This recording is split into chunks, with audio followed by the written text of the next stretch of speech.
রাজশাহীতে তীব্র তাপপ্রবাহে দুর্বিষহ জনজীবন। শ্রমজীবী খেটে খাওয়া মানুষের দুর্ভোগ চরমে। এদিকে গরমে রংপুর চিড়িয়াখানায় কমেছে দর্শনার্থীর সংখ্যা। এ নিয়ে আরও জানাতে রাজশাহী থেকে যোগ দিচ্ছেন সহকর্মী রাকিবুল হাসান এবং রংপুর থেকে আছেন মোকাররম হোসাইন। শুরুতেই রাজশাহীতে যেতে চাই, রাকিবুল, জানাবেন আজ তাপমাত্রা কত, খেটে খাওয়া মানুষ কিভাবে খাপ খাওয়াচ্ছেন?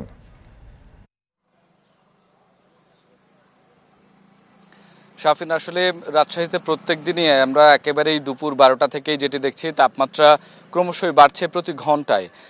সকালবেলায় 34 ডিগ্রি সেলসিয়াস থেকে শুরু করে এখন পর্যন্ত কিন্তু প্রায় 39 ডিগ্রি সেলসিয়াস তাপমাত্রা গিয়ে পৌঁছেছে এবং সেটি বেলা 2টা নাগাদ আরও বেশি বাড়বে বলে আবহাওয়া অফিস বলছে। তো এই রকম পরিস্থিতিতে যারা খেটে খান, প্রত্যেক দিন দিন এনে দিন খান বা প্রত্যেক দিন যাদেরকে খাটতে হয়, তারা বিশেষ করে নগরীর রিক্সা চালক থেকে শুরু করে শ্রমজীবী মানুষ, তারা কিন্তু সবচেয়ে বেশি ভোগান্তিতে পড়েন।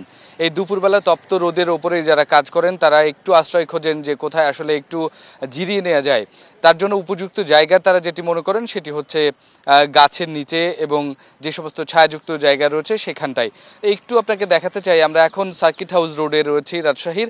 সেখানটাতে সবচেয়ে বেশি কিন্তু আসলে ছায়াযুক্ত স্থান পাওয়া যায় এবং এখানে গাছের পরিমাণ অনেক বেশি। আপনি জানেন যে রাজশাহী 96.72 বর্গ কিলোমিটারের এই নগরীতে রাজশাহীতে প্রায় 2 লাখের বেশি কিন্তু গেল 5 বছর থেকে গাছ লাগানো হয়েছে এবং তারও আগে থেকে পানি উন্নয়ন বোর্ড বা সরকারি বিভিন্ন প্রকল্পের মধ্য দিয়ে এই যে সার্কিট হাউস রোড বা এই নদীর পাড়ে এই সমস্ত জায়গায় কিন্তু বড় বড় গাছ রয়েছে রাজশাহীর।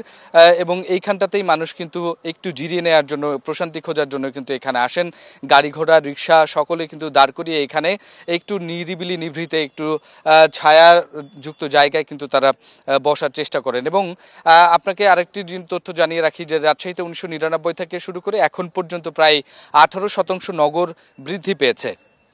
এর কারণে যে পরিমাণ আসলে ভূমির ব্যবহার বেড়েছে রাজশাহীতে, তাতে আসলে 4% পুকুর নষ্ট হয়েছে এবং প্রায় 18% গাছপালা কিন্তু আসলে কাটা হয়েছে। যার কারণে রাজশাহী প্রকৌশল ও প্রযুক্তি বিশ্ববিদ্যালয়ের নগর ও নগর পরিকল্পনা বিভাগের একটি গবেষণা, সেখান থেকে আমরা যে তথ্যটি আসলে পাই যে আসলে এই কারণে রাজশাহীতে প্রায় 9.82% কিন্তু আসলে ভূত্বকের তাপ বেড়েছে এবং এই কারণে কিন্তু রাজশাহীর যে গরম সেটি অনেক বেশি দুর্বিষহ। তবে এই গাছপালার জন্য শাফিন খানিকটা হলেও স্বস্তি পাওয়া যায়। তো এই ছিল রাজশাহী থেকে আমার কাছে গরমের সর্বশেষ খবর।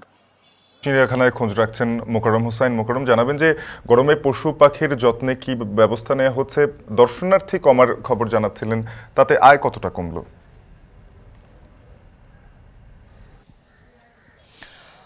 শাফিন, সত্যি কথা বলতে পশু পাখিদের যেই তাপ নিবারণ, সেই তাপ নিবারণে বলার মতো কোনো পদক্ষেপ আমাদের চোখে পড়েনি।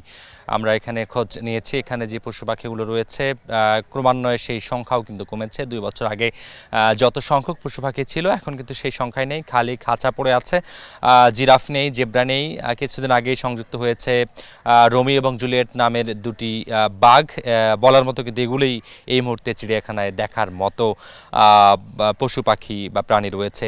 প্রচণ্ড দাবদাহ, তাপমাত্রার পারদ 36 থেকে 40 ডিগ্রির মধ্যে ওঠানামা করছে রংপুরের যেই 8 জেলা, সেই 8 জেলাতেই। কখনো কখনো রংপুরের আশেপাশে সৈয়দপুর, বদরগঞ্জ কিংবা সুন্দরগঞ্জের কিছু কিছু জায়গায় 40 ডিগ্রি সেলসিয়াস তাপমাত্রাও কিন্তু উঠছে, যার ফলে চিড়িয়াখানায় সবুজ বৃষ্টিত হওয়ায় উদ্ভিদ পত্রপল্লবে সুশোভিত থাকায় কিন্তু এখানে মানুষের একটি বড় ভিড় আশা করছিল কর্তৃপক্ষ, কিন্তু সেই আশায় গুড়িবালি হয়েছে। তাপপ্রবাহের কারণে ক্রমান্বয়ে দর্শনার্থীর সংখ্যা কমেছে। এখানকার কর্তৃপক্ষ যারা রয়েছেন তারা বলছেন যে অন্য সময় প্রায় 1000 খানেক দর্শক সমাগম থাকলেও এখন সেটি নেমেছে 200-র নিচে, অর্থাৎ প্রতিদিন 150 থেকে 200 জনেই সীমাবদ্ধ থাকতে হচ্ছে দর্শনার্থীর সংখ্যায়, যার ফলে তাদের আয় কমেছে, রাজস্ব কিন্তু একই সঙ্গে কমছে। তবে দর্শনার্থী যারা রয়েছে তারা বলছেন যে অনেকটা বাধ্য হয়েই কিন্তু এই জায়গাগুলোতে তাদের আসতে হয়, যেহেতু দেখার মতো ওইভাবে ওই অর্থে খুব বেশি পর্যটনের স্পট নেই, যার ফলে তাদেরকে কিন্তু খুব বেশি ভালো সেবা না পেলেও আসলে বাধ্য হয়ে জায়গাগুলোতে পরিবার পরিজন নিয়ে ছুটে আসতে হয়। তবে যেই পশু প্রাণীগুলো রয়েছেন তারা কিন্তু আমরা দেখেছি গরমে হাঁসফাঁস করছে, ছটফট করছে। অনেকগুলো পশু পাখি আছে যারা অলসভাবে ঘুমাচ্ছেও। দর্শনার্থীরা তাদেরকে ডাকার চেষ্টা করছেন, জাগানোর চেষ্টা করছেন। খুব বেশি তারা যে সতেজ আছেন সেটিও বলা যাচ্ছে না, অনেকখানি নিস্তেজ তারা হয়ে পড়েছেন। এক সময় এখানে পাখিদের আধিক্য ছিল, অনেক রকমের পাখি ছিল, দেশি বিদেশি অনেক প্রজাতির পাখির এখানে সমাগম ছিল, এখন কিন্তু সেটিও নেই। এবং কর্তৃপক্ষের সাথে কথা হয়েছে, তারা বলছেন যে মৌসুম কেন্দ্র করে যদি প্রত্যেক মৌসুমে নতুন নতুন পশু পাখির সংযোজন করা যেত তাহলে কিন্তু এই বাণিজ্যটি ভালো হতো। এই তাপপ্রবাহে মানুষ একই সাথে তাপ নিবারণের একটা বড় জায়গাও পেত, একই সাথে তাদের বাণিজ্য ভালো হতো। তাপমাত্রা কমার যে পূর্বাভাস, সেই পূর্বাভাস এখনই নেই, বৃষ্টি হওয়ার যে সংখ্যা সেটিও নেই, তবে আকাশে মেঘ এবং সূর্যের লুকোচুরি রয়েছে। রোদের তাপমাত্রা স্বাভাবিক থাকলেও অনুভূতি কিন্তু অনেকখানি বেশি, যার ফলে অস্বস্তিতে নগরের মানুষ রয়েছেন। সেই অস্বস্তির জায়গায় চিড়িয়াখানা একটা বড় স্বস্তির জায়গা হলেও কর্তৃপক্ষের যেই খানিকটা দায়িত্ব অবহেলাই বলবো, সেই দায়িত্ব অবহেলার কারণে সেটি কিন্তু নগরবাসীর কাছে সেটি স্বস্তিদায়ক হতে পারেনি। শাফিন, এই ছিল এই মুহূর্তে রংপুর চিড়িয়াখানা থেকে আমার কাছে এই মুহূর্তের সবশেষ খবর। শাফিন। মোকাররম হোসাইন রংপুর থেকে, এর আগে রাকিবুল হাসান রাজশাহী থেকে যুক্ত হয়েছিলেন।